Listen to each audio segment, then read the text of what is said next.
Olá, começando mais um Falando de Saúde. O convidado de hoje é o gastrocirurgião, o Dr. Daniel Reis. Vamos falar sobre dores abdominais.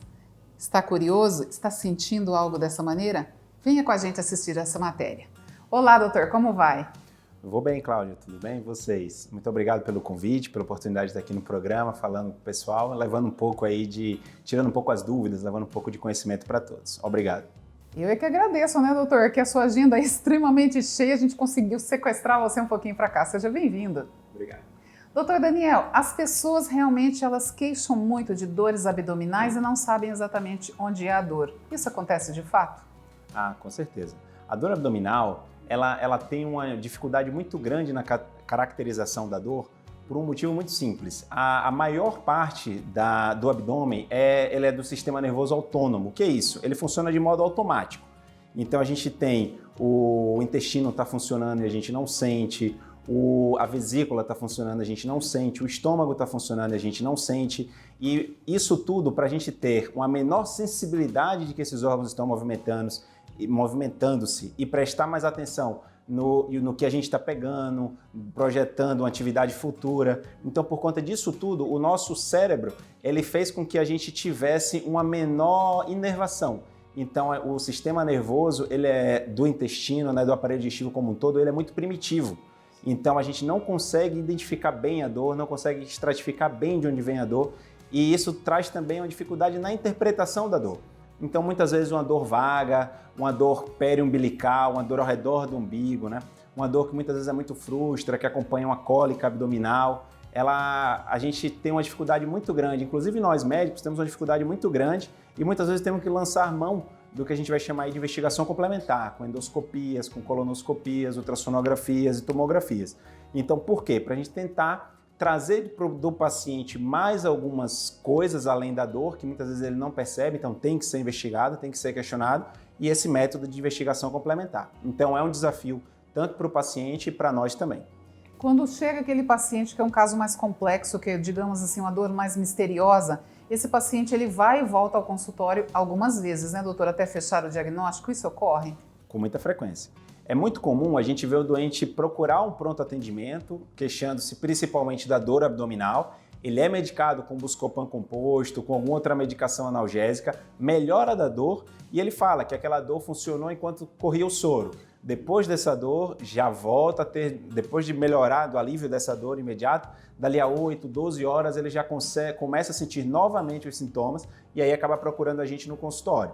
Mas é muito comum justamente por ser difícil a identificação. A dor abdominal, ela vai depender muito do quadrante, né? Vamos dizer assim, se a gente considerar o umbigo o meio do abdômen, a gente vai dividir ele do umbigo para cima, do umbigo para baixo, umbigo do lado direito e esquerdo. Então esses 4 quadrantes vão ter órgãos mais específicos e esses órgãos eles vão ser muito importantes. Essa dor vai ser muito importante para a gente tentar identificar o tipo de órgão. Então assim, desde uma cólica renal, pode dar uma dor abdominal, uma pedra na vesícula pode estar dando abdominal e às vezes uma úlcera gástrica iminente ali próximo da ruptura e a gente também tem que tentar estratificar isso e tentar identificar outros fatores. Às vezes é uma dor que começa depois que se alimenta, às vezes é uma dor que começa depois de evacuar. Então assim, cada dor a gente tem que tentar identificar há quanto tempo sente, se é uma dor tipo queimação, se é uma dor tipo cólica, para onde essa dor vai, porque ela vai, por exemplo, uma dor renal, ela vai começar do lado direito para as costas do doente e irradiar ali para a parte de baixo, como se fosse para a raiz da coxa. Aí quando você tem a dor na vesícula, já é uma dor localizada mais no que a gente vai chamar de quadrante superior direito, irradiando para o meio. Então assim, cada dor, cada tipo de dor, cada característica específica disso é muito importante para a gente e, sem dúvida nenhuma, ajuda muito no diagnóstico. Doutor Daniel, e o paciente quando ele está mais ansioso, mais triste, mais angustiado, digamos assim, acentua-se mais as dores que ele sente? Sim. A gente tem até um ditado aí que fala que o intestino é o segundo cérebro, né? Sim. A gente ouviu falar muito disso, a gente acredita nisso, e essa época de pandemia, né, convivendo aí com o Covid-19, e essa pandemia trazendo a gente um pouco mais de angústia, o medo da morte, a incerteza do trabalho no futuro e onde a gente vai estar. Então tudo isso a gente pega muito no consultório o reflexo gástrico disso. Então o doente fala, doutor, sinto uma pressão abdominal, eu sinto uma dor abdominal muito importante, a gente investiga, faz ultrassonografia, faz endoscopia, tenta linkar ali os sintomas do doente e acaba que realmente fica sem o diagnóstico, ou seja, vem da ansiedade. É um problema que acaba vindo realmente da mente humana. Neste momento, né, até a gente vai puxar um ganchinho, eu tenho observado que as famílias estão mais nas residências. Infelizmente, algumas mães ainda não sabem cozinhar ou não têm o hábito de cozinhar, então as famílias estão comendo muito comida pronta, né, doutor? E geralmente a comida pronta nem sempre ela tem uma qualidade natural, às vezes ela vem com mais química. Você como médico gastrocirurgião, você tem observado que tem surgido novos problemas com essa alimentação aí, digamos, não muito natural? Com certeza. Principalmente as famílias, assim, os adultos jovens e os adultos jovens solteiros, né? Então, assim, a gente tem muita... Não sei se o termo é preguiça, mas assim, a gente fica imaginando muito, né? Fazer uma comida para uma pessoa. Imagina que eu vou fazer uma refeição para uma pessoa. Então, às vezes a gente acaba apelando para aquela lasanha congelada, acaba apelando para as comidas enlatadas, os embutidos. E quando a gente teve, mais uma vez aí voltando para essa pandemia, a gente tentou estocar alimento em casa. Então, qual é o alimento que não estraga? São justamente os alimentos mais ricos em condimentos, os alimentos mais ricos em sódio. E isso, sem dúvida nenhuma, também refletiu no dia a dia e nas doenças de uma maneira geral.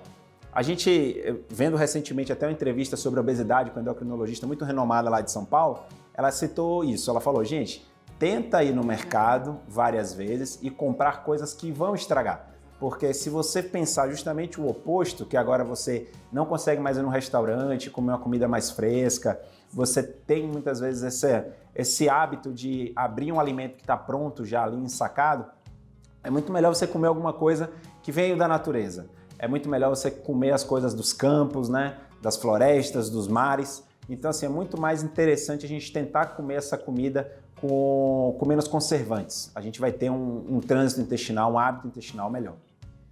Dr. Daniel Reis, uma coisa que tem despertado a minha atenção, doutor, me corrija se eu estiver errado.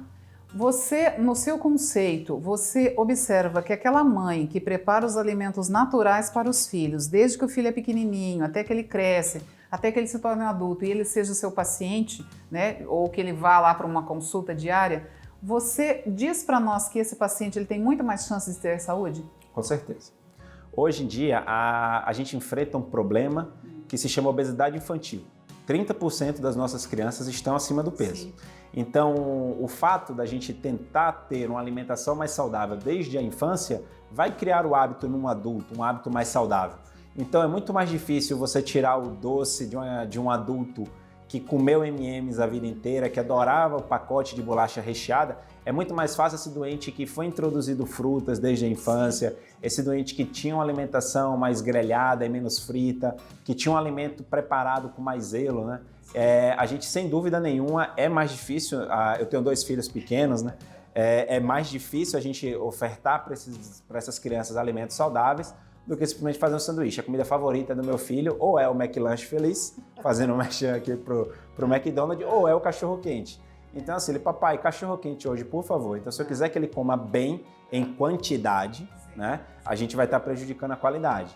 Mas aí a gente tem que tentar criar um adulto saudável. Sem dúvida nenhuma, a sementinha que a gente planta agora é o que a gente vai colher lá na frente.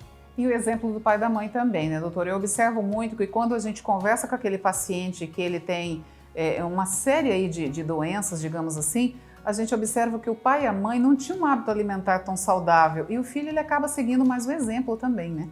A fruta não cai longe do pé. Então, assim, a gente tem que criar o hábito em casa. Eu não tenho dúvida, cada vez mais certeza, que a gente tem que semear uma alimentação de qualidade desde os primeiros momentos da vida. E mais uma vez a pandemia, sim, a gente trazendo aí pro momento, a gente tem muita alimentação enlatada, embutida, que as crianças adoram, é fácil de dar para eles um alimento pronto, mas que vai refletir.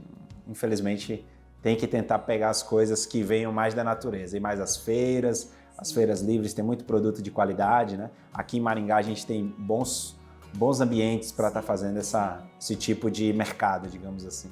descascar mais e desenlatar menos, doutor? Perfeito, resumiu bem. É exatamente isso. Doutor Daniel, deixa uma dica para aquele paciente que está nos acompanhando. Quando ele sentir uma dor, como que ele deve proceder neste momento? Em que momento ele deve marcar uma consulta, né, com o gastrocirurgião e já procurar ajuda? Tá. A dor, eu acho assim, a gente vai ter as dores, duas coisas vão preocupar muito a gente. A intensidade da dor e a duração da dor. Sim. Então, se você tem uma dor que foi de uma intensidade muito forte, uma dor que já te deixou acamado, uma dor que você teve que se ausentar do trabalho para poder ficar em repouso, essa é uma dor que chama mais atenção. E o tempo de duração da dor. Essa dor durou em torno de 2 horas e desapareceu.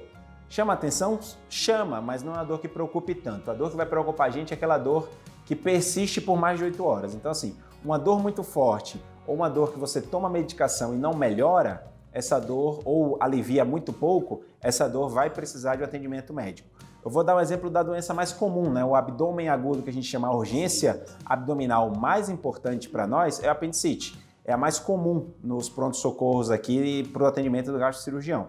Então, assim, como que é o apendicite? A apendicite é uma dor mal definida, uma dor que vai começar ali ao redor do umbigo, que muitas vezes ela vai descer depois para o lado inferior direito, e é uma dor que ela não melhora. Então, você toma um remédio, a dor continua. A dor alivia, mas ela persiste. E às vezes ela volta a aumentar. Então, passado ali 12 horas do início da dor, você já tomou 4, 5 comprimidos diferentes, aquela dor persiste, é importante procurar o atendimento médico. A gente tem percebido, de março para cá, um aumento muito grande daquilo que a gente chama de apendicite supurada, por exemplo. Por quê? O doente começa a ter essa dor levaria ele a procurar um atendimento médico antecipado, mas ele acha que não, que se for no pronto-socorro, ele vai ter uma preocupação muito maior em contrair alguma doença respiratória, ou fica preocupado com o coronavírus, e chega para a gente já na fase mais tardia, quando a apendicite está supurada. Então isso é uma coisa que a gente tem que tomar muito cuidado, a gente precisa estar atento, os idosos que também estão muito preocupados, os idosos já tendem a ter um sintoma abdominal mais frustro, ele não tem tanta dor, ele já é uma coisa que é mais difícil de interpretar, às vezes ele tem uma dor no quadril associada, então assim, esse idoso a gente precisa de uma atenção especial também e entender que nem tanto o céu, nem tanto a terra, né? Tem que ter um equilíbrio. Então, o medo do coronavírus existe, a gente sabe que é uma doença gravíssima que está ceifando vidas, mas que também existem as vítimas indiretas do Covid. Então, a gente tem aquele doente que tem outras doenças, fica com medo de procurar o atendimento médico e acaba depois sucumbindo por alguma outra patologia evitável. Isso a gente tem que estar tomando muito cuidado. Chega tarde, né, doutor, no médico, né? Exatamente. Doutor Daniel, uma pergunta e uma curiosidade minha, né? O que o paciente poderia usar para preparar o alimento dele? Banha, óleo? O que o doutor indicaria, no caso? Perfeito. Eu sempre falo para os meus doentes, alguns doentes chegam para mim com refluxo, eu falo, olha, você não pode chocolate, você não pode tomar refrigerante, você não pode tomar café, você não pode tomar cerveja, você não pode tomar vinho, você não pode comer macarrão, tem que evitar o molho vermelho. Então a gente fala, doutor, eu vim aqui então para sair comendo feijão e arroz só. Então assim, pode usar o que lhe for conveniente, mas pouco, né? Evitar exagerar. Hoje você vai comer uma carnezinha frita, amanhã por que não cozinhar essa carne? Por que não tentar fazer um ensopado? Por que não mudar para uma sopa? Então, às vezes, a gente tenta fazer um alimento cozido ou grelhado, alternando com essa fritura, é muito interessante. Então, fritar, quando for fritar, pode ser com banha. Dizem que a banha é mais natural, né? Não tem uma comprovação científica por falta de estudos, mas as duas coisas são boas. Pode usar óleo, pode usar banha, desde que use pouco. Entendi. Doutor Daniel, que pena, né? O tempo passa rápido aqui, eu gostaria de continuar entrevistando o doutor, tá? Mas fiquem abertos o seu convite, né? O convite aí para que o doutor volta, porque eu sei que a sua especialidade tem inúmeros pacientes em casa precisando aí das suas dicas, né? Maravilha, Cláudia, eu agradeço o convite, a participação do seu programa, desejo muito sucesso, obrigada. Que você possa aí alcançar voos maiores, tá bom? Obrigada. Parabéns mais uma vez e obrigado pelo convite, estou sempre à disposição. Doutor, o meu sucesso é receber vocês aqui. Um prazer nosso. Obrigada, doutor. E a vocês que nos acompanharam em mais vezes falando de saúde, dores abdominais, está sentindo alguma coisa parecida com isso que o Dr. Daniel Reis falou? Agenda uma consulta com ele. Não precisa ficar com medo, sofrendo, porque de repente você vai procurar o gastrocirurgião no momento tardio. Ah, mas eu tenho medo de ir ao hospital. Ok, agenda uma consulta. Obrigada pela sua participação. Não sofra, não vá tarde procurar o médico e até o próximo.